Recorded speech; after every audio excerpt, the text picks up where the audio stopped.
Chapter 1, December 28th, 2018. The old car horn of my phone alarm went off, and I cracked my eyes open. I had fallen asleep with the TV on watching my favorite show, The Office, so there was plenty of light to gaze around the 1990s era decorated hunting camp bedroom. I rolled to my side and slid out from under the old floral printed bed comforter. Both feet hit the navy-colored carpet at 5:45 on the morning of December 28th, 2018. I had no idea this would be the last time both my feet would hit the floor for the rest of my life. I reached for my iPhone to check and see if I had any messages and take a quick look at the weather forecast. I rolled my eyes, seeing it would be a nasty, wet day, and briefly considered getting back under the floral comforter. It was a fleeting thought.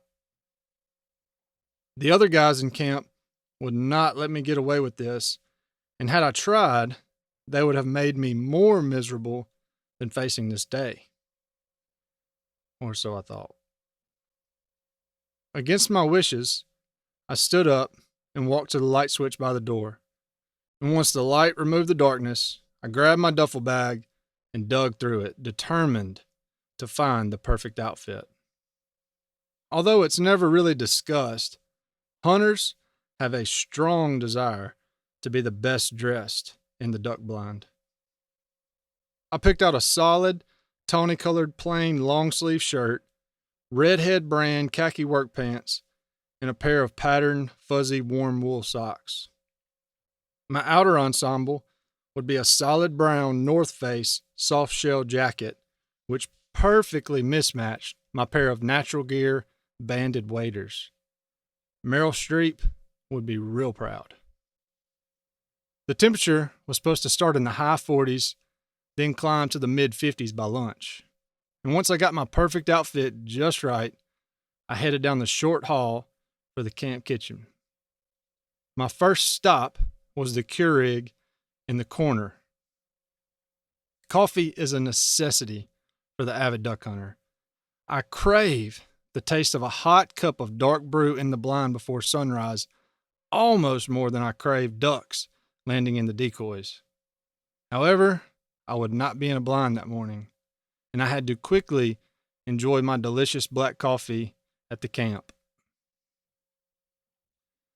The aroma of fresh coffee mixed with 2-day-old dirty dishes began to circulate through the camp, and one by one, the other proud sportsmen poked their heads out of their bedrooms.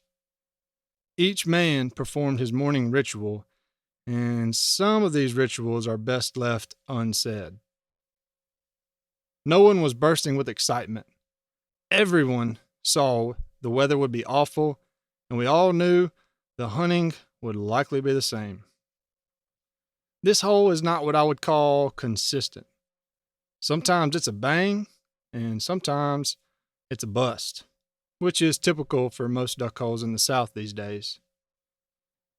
Most of the time, it seems far more often, the act of waking up early and wading through the mud and the muck is a wasted effort. However, addictions are hard to stop. Each one of us considered ourselves a great duck hunter, and nobody was willing to ruin their reputation.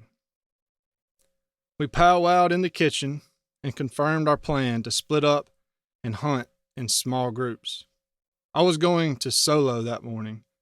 We found a new spot, and there were few places to hide. We glassed quite a few birds in this spot the day prior and didn't want to ruin it by adding too many bodies to the limited natural cover. As I stepped out onto the newly remodeled wooden porch, the strong scent of fresh mud after heavy rain invaded my nostrils. Ah, what a pleasure to be a duck hunter. It was indeed a painfully sloppy day, and we would have to work to shoot a limit. I took a couple of steps across the cherry-stained 2x4s to where my waders, which had seen better days, were hanging. Waders are a necessary evil when duck hunting at Eagle Lake.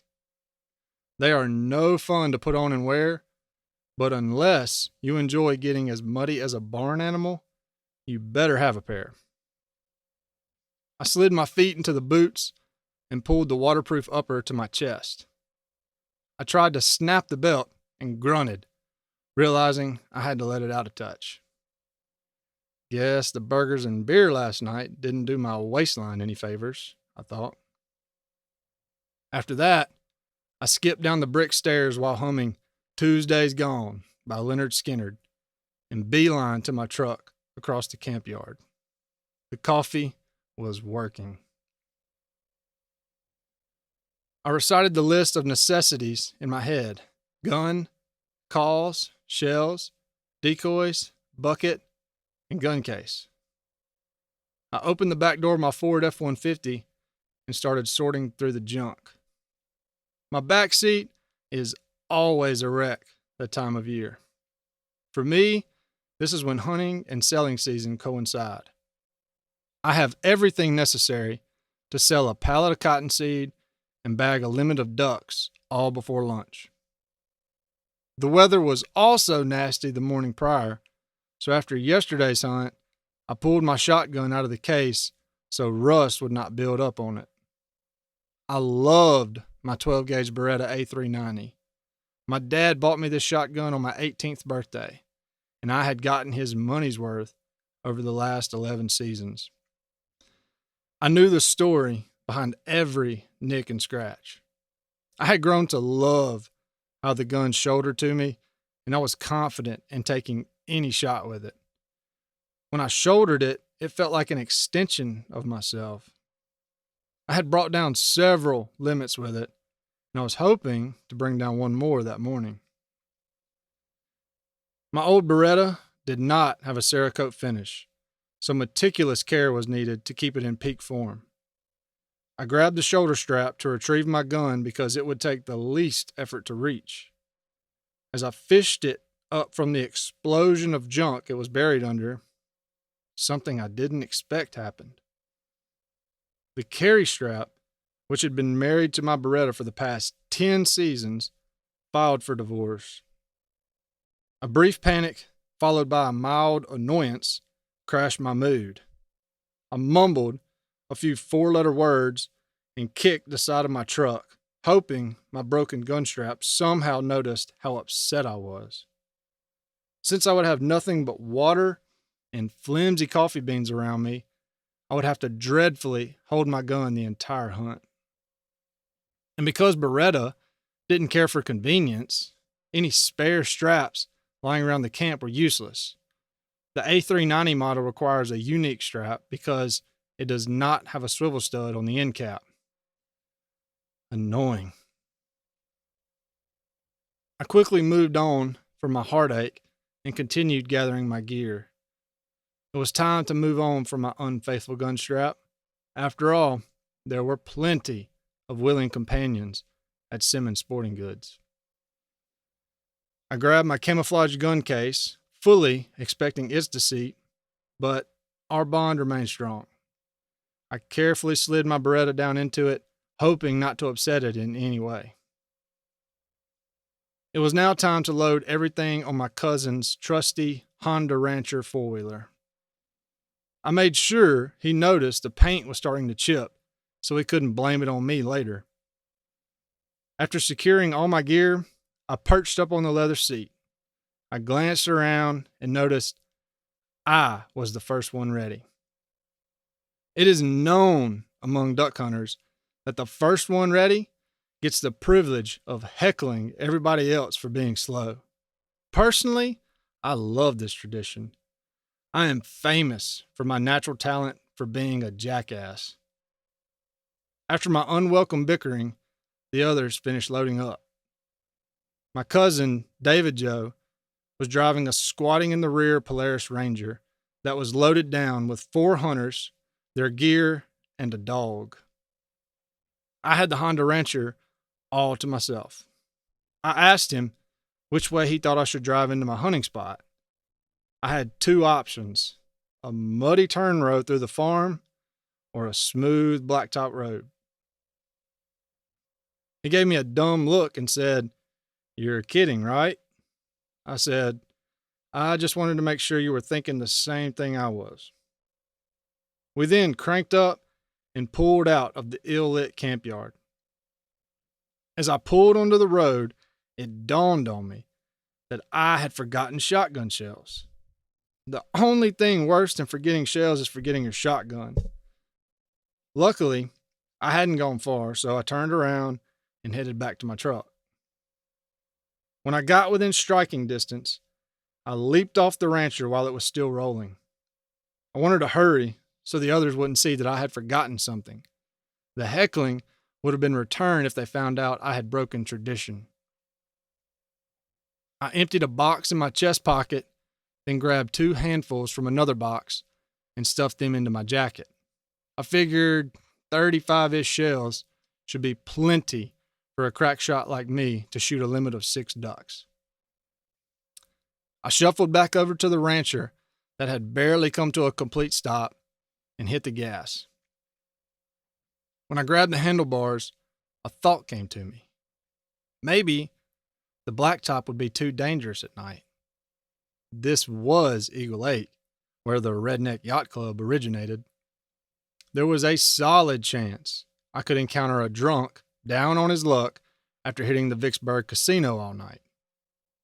Against my cousin's advice, I decided to change plans and go through the farm. The freshly rained-on turn row was a muddy mess. Although great for growing corn, soybeans, and cotton in the spring and summer, the soil on the farm was a nightmare in the rainy winter months. One December day in my teenage years, I borrowed my dad's Polaris Ranger to slip up on a big rack buck. The farm had received fresh rain on that day as well. As a result of the tires becoming utterly covered with mud, both front axles snapped.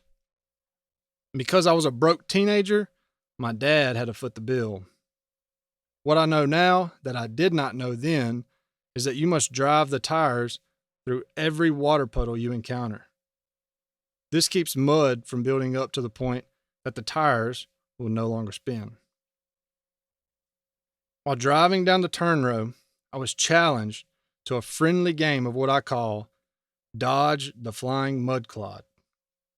This game is like dodgeball, except I'm only allowed to dodge. Every so often, a mudclod would fly up in the air, thrown by one of the tires. If I successfully dodged the mudclod, I got the point. If the mudclod landed on me or any of my gear, the tires got the point. Let's just say the tires were setting a new high score that morning. I was starting to regret not taking the blacktop. I cursed myself for changing my route at the last second, but I had already come too far to turn around. I started to wonder why I had changed my mind to go through the farm in the first place. The strange silence and stillness in the air that morning made it feel almost like there was a sort of presence with me. Knowing what I know now, I can't help but think there was, in fact, someone watching over me that day. As I came upon the first canal I had to cross, I slowed down a little. There were dozens of culverts spread throughout the farm, and I knew how to drive across all of them. I had been crossing them on ATVs, trucks, and tractors since I was a kid. I was in no real hurry that morning. I had plenty of time to get set up before shooting hour. I eased over the culvert and turned left, heading east toward my hunting spot. The other group kept driving straight or south after the culvert. They would be setting up about a half a mile from me. A couple 100 yards later, I came upon a second culvert crossing. As I got close, I noticed that water was covering the road.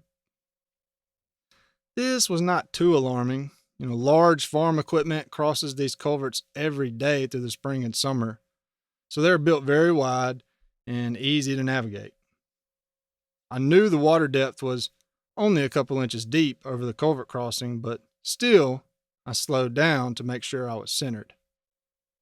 After all, the water depth on the sides of the culvert was deep enough to lose a truck in, so I wanted to minimize my chance of getting baptized in the cold, muddy water. Falling into cold, icy water on a duck hunt is a close third on the list of things not to do right after forgetting your gun or shells. I picked my mark and slowly pressed on the gas. Everything went pretty smooth at first. The subtle splashing of the tires moving through the water was a pretty satisfying sound, really. When I made it halfway across, I noticed the water was a little deeper than I expected. I glanced up to check my course and realized something was wrong. I looked back down at the water when my right front tire suddenly took a nosedive. I panicked and punched the gas. My thought was, if I kept the ATV moving, I could walk it to the other side. I slid my foot into the water, hoping to find the ground so I could keep the ATV from flipping on top of me. My leg was not long enough, and before I could think, the ATV flipped and landed on me, pinning me underwater. Luckily, the water was deep enough so I could slide out from under the ATV. I released the handlebars and frantically splashed around like a toddler's first time in a swimming pool before making my way to dry ground. I sloppily climbed out of the water, stood up, took a couple of deep, slow breaths, and glanced back toward the submerged ATV in disbelief. I felt my eyes bulge from their sockets as I screamed a chain of 4-letter words that would make a sailor blush. All my gear had fallen off the Honda and was now floating away down the canal in the dirty water. I shook my head in utter disbelief and shock. Things like this just don't happen to me. I never get in too big of a hurry and always play it on the safe side. I'm more conservation minded when it comes to hunting than most. Old soul, I guess. People usually tease me because I don't always shoot when birds fly within range. Sometimes I like to just sit and watch as everybody else jumps to shoot at the flying wing marvels. My philosophy on hunting has changed over the last few years. When I was younger, I always had big plans to travel the world and hunt every game animal this earth had to offer. But the older I have gotten, I have begun to learn to appreciate just having the opportunity to enjoy the sport. I try not to get so caught up in wishing I had a better place to hunt. Instead, I try to enjoy the opportunities I do get, rather than always looking for the next great expensive adventure to go on. Since I couldn't undo what had already been done, I attempted to salvage what I could of the situation. I carefully made my way back down the muddy bank into the water and gathered my gear. Once I had collected my belongings, I climbed out of the canal and checked over everything. My gun case had taken a bath underwater and was thoroughly soaked. I pulled my gun out of it and laid it on the ground. If I left it in the case, my beloved Beretta would have undoubtedly started rusting up. All this suddenly reminded me that I had experienced a shocking wreck like this one other time in my life. Flashback, October 2008. Several of my teammates and I bought some Yamaha Zuma 49cc mopeds our freshman year at LSU. Yeah, we were pretty cool. Plus, I got my money's worth out of that scooter through college. I could sleep in at WCA up to 5 minutes before class, run downstairs, hop on my scooter, park at the front door of Lockett, and sit down before the teacher even showed up. It also saved me a lot of steps around campus, which kept my legs fresh for practice and workouts. We had our own biker gang and treated campus like it was our home turf. One day I rode my scooter around Mike's cage, and he started chasing me like I was a gazelle on the loose. Like, I swear, y'all, I swear this is a true story. The feeling of having a full-grown tiger chasing you is exhilarating, even if there was a thick glass wall separating us. One day, 88, 47, and I were headed to practice after class. We were up to our usual antics, goofing off, taunting each other, and speeding through campus. As we rode down Victory Hill by the stadium, I turned around and gave 47 the bird. His eyes suddenly doubled in size, and he started to mouth something. I whipped my head around and noticed 88, riding in front of me, had come to a complete stop. I panicked, squeezed the brakes. Naturally, the brake I mashed was for the front tire, and I went airborne. I flipped over my handlebars and landed head first on the blacktop. The moped landed on top of me, and I began to slide down the asphalt. I had been going about 35 miles an hour when this happened, so I ended up sliding close to 50 feet down the road. My arms and legs were ripped to shreds, and my clothes, they were torn up and tattered. Also, classes had just let out, so there was an abundance of witnesses and people around in case this accident ever went to court for some reason. People dropped their books, jumped out of their cars, running over to see if I was all right. I was in complete shock at what had just happened. I stood up, wobbled around for a second, trying to gather myself. I picked up my scooter and sat back down on the seat. I looked down at my feet and noticed my Crocs were missing. I curiously looked around, wondering how my shoes had fallen off. Turned left, spotted one Croc on the far side of the road. Then I turned right and eyed my second Croc on the other side of the road.